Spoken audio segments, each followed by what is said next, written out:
জাতীয় মাছ ইলিশ মৌসুমে বাজারে এলেও সাধারণ মানুষের নাগালের বাইরে চলে যাচ্ছে। 1 কেজি ওজনের ইলিশ কিনতে গুনতে হচ্ছে 2400 টাকা পর্যন্ত। সরবরাহ থাকলেও দামের আগুনে ক্রেতাদের হাত পোড়ার জোগাড়। বিক্রেতাদের দাবি সামনে দাম আরও বাড়তে পারে। শুধু খুচরা ও পাইকারি বাজারে নয়, সুপার শপগুলোতেও ইলিশের দাম বেড়েছে। গত সপ্তাহের তুলনায় কেজি প্রতি 50 থেকে 100 টাকা বেশি দিতে হচ্ছে। বিক্রেতারা জানান, মৌসুমের শুরুতে সরবরাহ কম থাকায় দাম বেশি ছিল। গত সপ্তাহে প্রচুর সরবরাহ থাকায় কিছুটা দাম কম ছিল।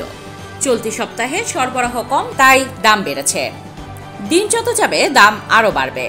কারওয়ান বাজারে পাইকারি প্রতি কেজি ইলিশ বিক্রি হচ্ছে 1900 থেকে 2100 টাকায়।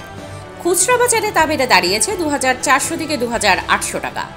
বিক্রেতারা জানান, চাহিদা বেশি ও সরবরাহ কমে যাওয়ায় দাম আবার বাড়তে শুরু করেছে।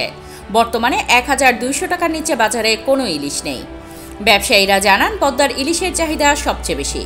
তবে চাঁদপুর, বরিশাল ও চট্টগ্রামের ইলিশও বাজারে রয়েছে। আগে এসব ইলিশের দামে পার্থক্য বেশি থাকলেও এখন ব্যবধান কমে মাত্র 100 থেকে 200 টাকায় দাঁড়িয়েছে। কারওয়ান বাজারে ইলিশ বিক্রেতা বলেন, প্রতি কেজিতে 100 থেকে 200 টাকা করে দাম বেড়েছে। সরবরাহ কিছুটা কম, তাই দামও বেশি। আগে চাঁদপুর ও চট্টগ্রামের ইলিশের দামে ফারাক ছিল, এখন মাত্র 100 থেকে 200 টাকা ব্যবধান।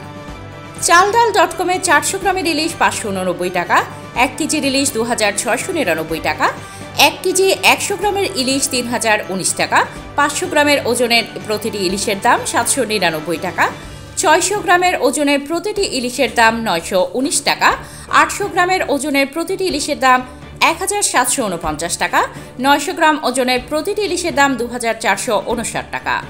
Desk report, heart news.